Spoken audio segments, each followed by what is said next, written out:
Boa noite. Hoje iremos falar sobre a participação popular na mídia local e os direitos à comunicação e cidadania.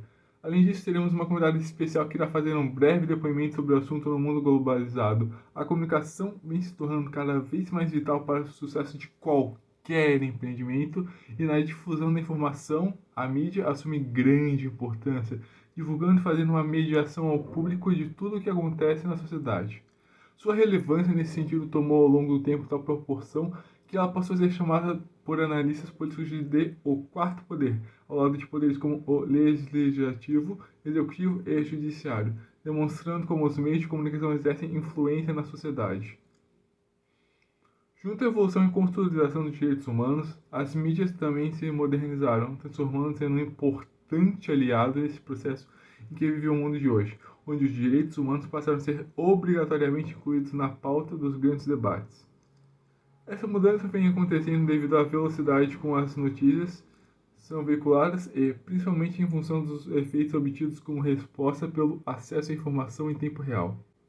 Agora, eu humildemente passo a palavra para os repórteres Vanessa e Luciano, que vão explicar com muito mais detalhes a participação popular na mídia local, direito à comunicação e cidadania. A mídia tem se mostrado ao longo do tempo, principalmente após o processo de redemocratização em nosso país, parte fundamental da manutenção da democracia e da garantia dos direitos dos cidadãos. Neste contexto, onde a globalização ainda não conseguiu dar fim à desigualdade social e à falta de representatividade dos grupos menos favorecidos perante a sociedade, bem como todos os demais problemas políticos, a mídia atua como porta-voz e instrumento para que as classes marginalizadas possam ter voz e expressar suas necessidades para aqueles que foram escolhidos democraticamente como nossos representantes e possuidores do direito decisório. A mídia, enquanto formadora de opinião e prestadora de serviços de cunho social, tem como uma de suas funções explicitar a imensa desigualdade entre as castas sociais, além de prezar pela busca da cidadania e da justiça, dando fim ao esquecimento social e fazendo prevalecer a participação popular nos processos de manutenção da democracia. O direito à comunicação é um dos direitos básicos do ser humano. Sendo assim, a mídia deve servir como amparo para a prevalência das pretensões populares, ajudando a diminuir a distância entre o povo e os governantes e realizando a inserção social. A consolidação do Estado democrático de direito em sua forma ideal não pode acontecer sem a comunicação social, visto que é seu dever garantir todos os direitos sociais e individuais dos seus cidadãos. Para tal, é necessário que haja uma coexistência entre democracia representativa e democracia participativa, para que o povo não seja apenas mero dependente dos poderes do Estado, mas atue efetivamente como detentor do poder. Afinal, como consta no artigo 1º da Constituição Federal, todo o poder emana do povo. Se afirma essencial na atualidade. Bem visto, se pode ditar até o momento atual na pandemia, onde cada localidade tem sua diferente política nesse meio. Este poder causa um efeito de descentralização de decisões de um país. Essa privatização origina os canais algo mais centrado e pode-se dizer até mais agradável à população, que procura informações que afetam diretamente a sua vida. Isso faz com que a mídia local prevaleça ativa todos os dias. Iniciativas interiores, de pequena forma urbana ou rural, passam a ter grandes proporções a partir desse momento em que a mídia local se submete a oferecer seu espaço para criar algo maior, mais inclusivo e que faz da democracia algo ainda mais intenso. É uma questão de construção de cidadania, que se atinge de forma pública mundial a partir da participação popular, vindo de uma junção de distintas perspectivas, interesses e conhecimentos. E agora, vamos ouvir um depoimento da professora Griselli a respeito do nosso tema Participação Popular na Mídia Local, Direito à Comunicação e Cidadania. Para pensar a relação entre jornalismo, cidadania e direitos humanos com as mídias locais, dentre inúmeras possibilidades, eu sugiro que a gente pense sobre 3 pontos principais. Então, primeiro, qual é a relação entre jornalismo e cidadania, ou jornalismo e direitos humanos? É importante que a gente pense que nem sempre o jornalismo conecta essas duas instâncias, que são inseparáveis.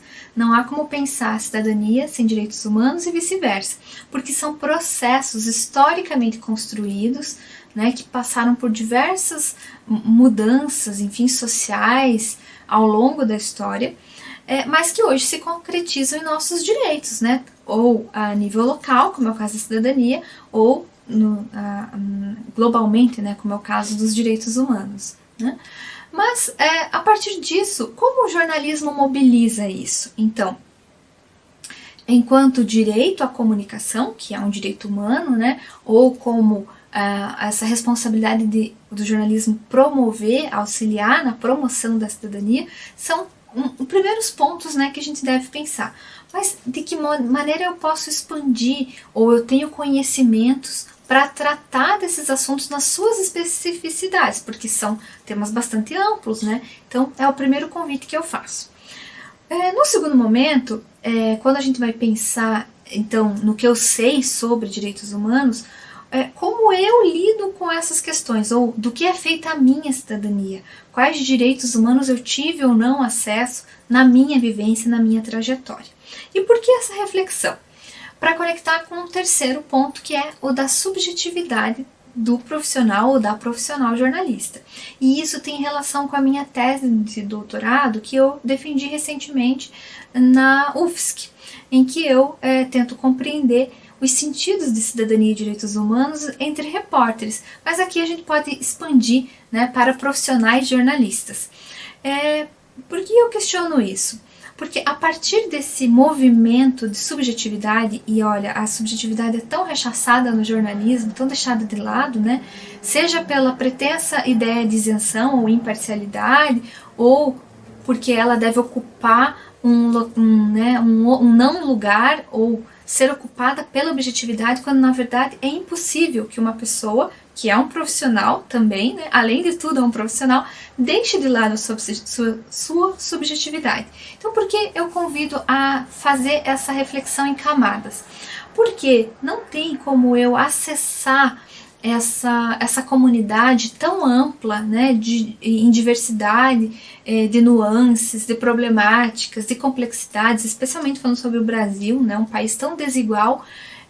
E aí, se a gente for falar em grupos sociais, né, ou sobre temas, a saúde, a educação, ou grupos sociais como mulheres, crianças, idosos, comunidade LGBTQI+, pessoas com deficiência, grupos étnicos, enfim, há uma infinidade de temas que vão articular essas temáticas que a gente está falando, mas que não tem como eu me conectar com esses temas, até pela profundidade que exige, sem que eu faça essas reflexões. E essas reflexões são a consciência crítica do repórter, são a articulação com a sua consciência ética, né, com a sua responsabilidade social, e sim, a sua subjetividade, né? Então, esse convite que eu faço à autorreflexão, sempre que a gente tiver uma pauta que mobilize esses temas, e praticamente são todas, porque são temas amplos, volto a falar, aí nesse movimento que eu faço conexão com duas instâncias que também não são faladas no jornalismo, que são a alteridade e a empatia. Porque a partir do momento em que eu me entendo no meu lugar social, eu como repórter, pauteiro, enfim, seja lá qual for a minha função como jornalista, qual lugar eu ocupo socialmente, o meu lugar de fala, eu vou mais facilmente entender o que eu preciso caminhar para acessar o lugar de fala desse meu entrevistado ou entrevistada para determinada pauta que eu estou produzindo. E a partir desse movimento, buscar essa gama de saberes e de compreensões para alcançar esse lugar, que não é dar voz a essa pessoa que pertence a esse grupo social, mas é me colocar na possibilidade de entendê-la no seu lugar social, né? Enfim, nesse movimento de alteridade, ou de me colocar no lugar dela, que é esse movimento de empatia, para que ela conte a sua história, enfim, e traga essa narrativa para a mídia local. Então seriam esses movimentos que eu convido que, a partir da nossa consciência crítica, a gente possibilite para que possa exercer o trabalho jornalístico. A mídia contribui na construção da cidadania. Além disso, passa a ser uma aliada na luta pela justiça e democracia, fortalecendo a participação da população, conseguindo manter o cidadão mais próximo da realidade. Trabalhar a mídia local é importante e gera um impacto positivo, pois o conteúdo informativo passa a ser voltado mais ao coletivo, deixando o individual de lado, possibilitando o acesso à informação a todos.